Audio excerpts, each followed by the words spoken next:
сүү шиг цаан сэтгэлтэй, сумбуруул шиг түшигтэй, цайлган цагаан эмээдээ цаглагшгүй их хайртай би.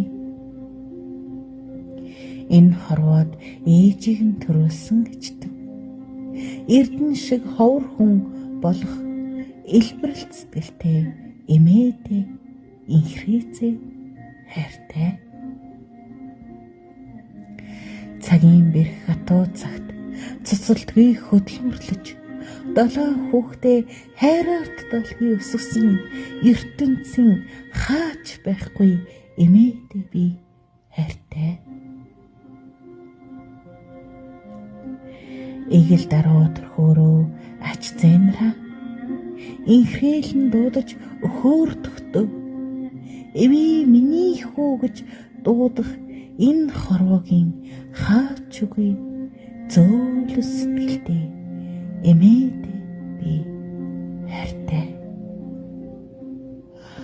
Муу хүүхдүүд минь ирнэ гэж мөнгө нь цайгаа чанахта хүүхдүүд ирнэ хэмээн баярлсан хүүхэд шиг зэнтэй эмээдээ би хайртай.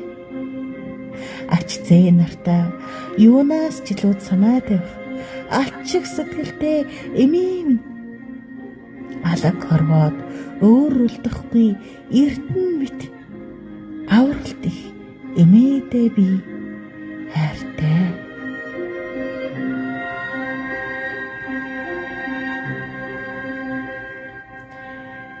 Зохиогч би